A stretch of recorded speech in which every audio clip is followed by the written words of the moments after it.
selle raamatu pealkiri on Lapsed ja natuke vanemad.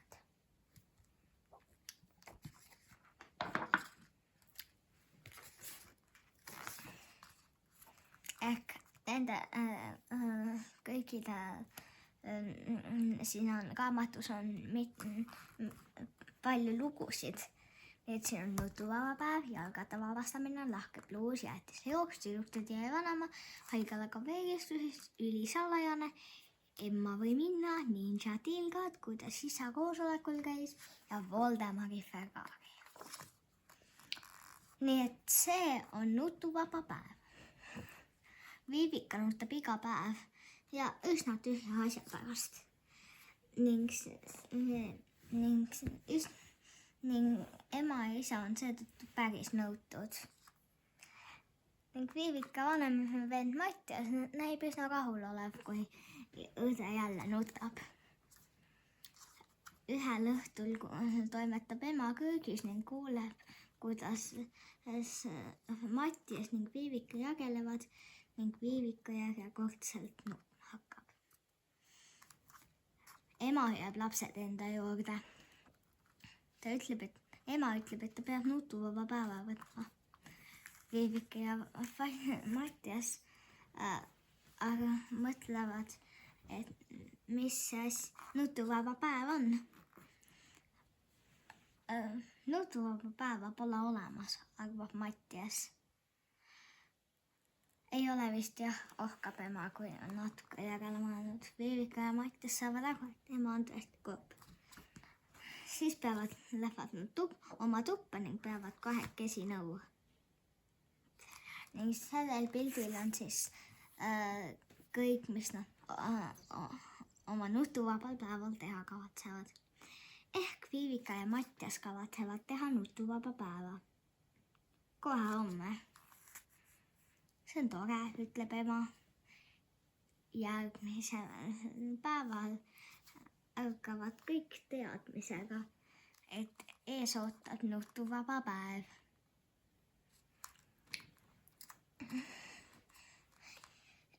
Sellepärast ei kõnni Mattias teleke eest mitu korda läbi, kui sealt tuleb Viivika lemmikmultikas. Sellepärast joob Viivika vapralt oma kakaod ega tee üldse välja, et tema on joogi kogemata valepildiga kõusi kallanud. Sellepärast ei muutu ema kurbaks, kui Mattias jätab lõunaks autotud juurviljad söömata. Sellepärast ei lähe isa kannatamatuks, kui Viivika enne õueminekut ise tossupaelu kinni pusib. Ema on hoopis rõõmus, kui Viivika tuleb talle appi raamatut lugema. Isal on hea meel, kui Mattias näidab talle arvutist jalgpallivideosid. Vahepeal on Viivika küll nutma puhkemas, sest leiab lastele parandavalt sipelga, kes üldse ei liiguta, aga Mattias teeb talle selgeks, et see on üks väga vana sipelgas, kellel on magusuni. Ta viib sipelga rõdule magama ja annab Viivikale viimase šokolaadikommi. Viivika teeb kommi peaaegu täpselt pooleks, ulatab suurema tüki Mattiasele. Õhtusöögid kirsutab ema kalapiguka, mis maitseb tervele perele. Isa käib ruttu poes ja ostab jäätist. Magamineku eel kogeb Viivika mänguasjad kohe, kui ema ütleb ja Mattias paneb arvuti kinni, enne kui isa seda talle meelde tuletab. Kui Mattias ja Viivika on voodis, tulevad ema ja isa neile head ööd soovima. Meil oligi täna päris nutuvaba päev, lausub Mattias rahulolevalt. Kas oli raske, küsib isa.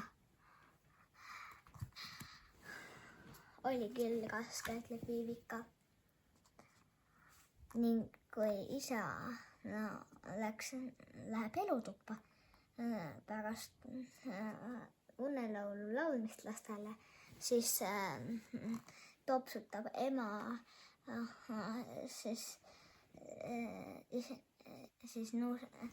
istub ema diivanil, nuuskab nina ja topsutab taskurätikuga silmi. Isa ehmatab, et pikk nutuvaba päev olema. Okei, liigume edasi. Eks see lugu räägib sellest, kuidas Siiri oli oma jalgratta vabastanud. Ehk isa oli teda aidanud. Ratas oli kuuris kinni ning siis tuli kotid sealt välja võtta. Isa aitas kotid välja ning Siiri sai jälle jalgratta vabaks. See siis on lahke bluus. Ma olen poodi.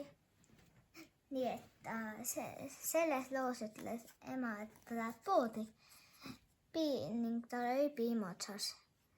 Ning siis ta soovis ka värsket õhku hingata. Mahlariiulite vahel kõnetas neid keegi õlgkübaga tütarlaps. Vabandage, kus siin oliivid on, küsis ta ema käest. Ülejärgmises riiulivahest ei saa aedviljakonservide juures, juhatas ema lahke. Ja tütarlaps täna see läks oliive otsima. Ta nägi eemalt, kuidas Laugi nägi eemalt, kuidas prillidega mees ema kõrval seisata ning valjult ja üsna korralt ütles, ma ei leia pistaatsiapähkleid. Ema seletas mehele midagi ja too kadus närviliselt kõrvõlte vahele. Piimatoodete nurgas pistis ema pea sügavale külmriiulisse. Ta uuris parajasti piimaga pakke. Pikk ränna pläitudes noormees talle õrnalt seljale kohvutas. Ema tõmbas pea külmkapist välja ja noormees ütles ta, oskate te öelda, kus ma päärmi leiaksin, küsis noormees häbelikult. Päärmi, kas presspääkmi või kuivpääkmi? Ma ei tea, mulle öelda, et toogu mu poest päärmi ja muidu sajakesi ei saa. Mina teen sajakesi presspäämiga, ütles ema. See on siinsamast munade kõrval. Aitäh, promiises noormees. Siis Laugiast leivaleti juures astus Laugi emal lähemale, et nõu anda, kuid nende vahel kis väike vanatädi. Kus kassid ütsid, siis kileda häälega. Meil ei saanud tema. Kus teil kassitoit on, küsis vanatädi kileda häälega. Meil ei saanud tema aru. Jah, teil siin poes, kus on kassitoit? Aga ema ei saanud aru, et ta oli teda kollase pluusi pärast poetöötajaks pidanud. Nii, jäätise jooks.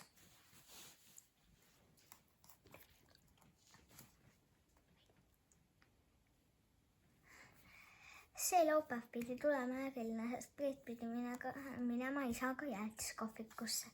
Selgiks saama 3 palliga vahvlijäätise söömise. Niimoodi oli isa otsustanud. Täpselt kell 12 päeval astusid Priit ja isa pargi seival asuva jäätise kohviku poole. Mõtle hästi ägala, mis maitsega jäätist sa süüa tahad, manitses isa. Mina võtan jässitruni ja banaani jäätise palli. Võtan maasika, šokolaadi ja mustika, arvas Priit. Ütles seda siis müüja laeselt ja rahulikult, et talle meelde jääks, õpetas isa. Kui aga kaudentel ütlesid nad jäätisemüüjale selgelt ja kõlavalt oma soovi. Müüja vedas jäätise kolbiga ilusad ümmarguse pallid ja toppis need vahvli sisse. Isa ja Priit tänasid ja istusid piinalikult valmis toolidele. Laku kiiresti, ütles isa. Ning Priit proovis. Kuid siis just helistas talle ema. Ema ütles, et ta ei mäleta, kas ta on triikraua välja tõmmanud või mitte. Nii et Priit ja isa jooksid koos jäätistega koju samal ajal limpsides. See oli väga raske. Isa oli limpsimisest hoopis loobunud ning sõi jäätist suurte ampsudega. Et see triikraud oleks neid väärt süüdista vihase häälega. Aga kõik laulud seisid külmalt ja vaguvalt keegi ei kabil. Isegi juhe oli tal ümber kiritud. Priit ja isa läksid, pesid näo ning käed puhtaks ning siis suundusid tagasi pagisegus oleva jäätiskohviku poole. Tüdruk, tädi ja vanaema. Matilda istus bussis ning pikk ja üksluine sõit ei tahtnud kuidagi otsa lõppeda, kuid vanaema eesootava nädala nimel kannatas Matilda sellega. Siis võttis ta nugukotist välja ning surus selle nina vastu. Just siis võttis buss hoo maha ning see peatus. Siis tuli bussi sisse üks tädi. Matilda võttis koti sülle. Tädi liikus tema juurde ning küsis, kas ta tahtis Matildaga kalistada. Matilda noogutas. Siis tädi istus ning hakkas pärima, kus Matilda vanaema elab. Linnas, ütles Matilda. Ja see oli tõsi. Tädi päris muudkui edasi, kus Matilda vanaema elab, kui kauaks ta sinna jääb ning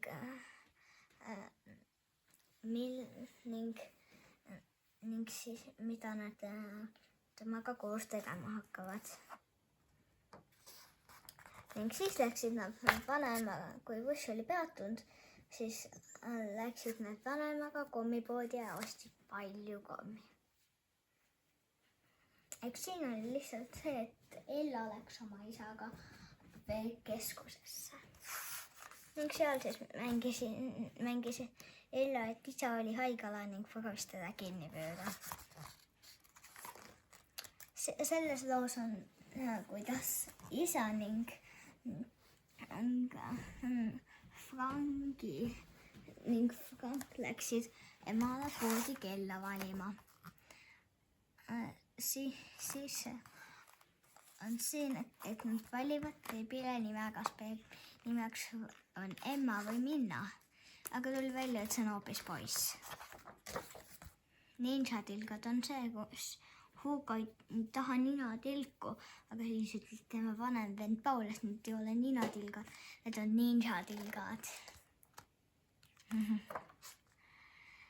Ja see on, kuidas isa koosolekul käis ning läks kogemata valesse klassi ning rikkus koosoleku.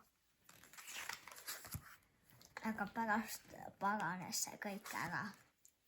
See on Voldemari Ferrari, eks see on siis, kui Voldemaril oli sünnipäev ning ta ostis koogiks Ferrari, siukese. Ning see ongi raamatu lõpp.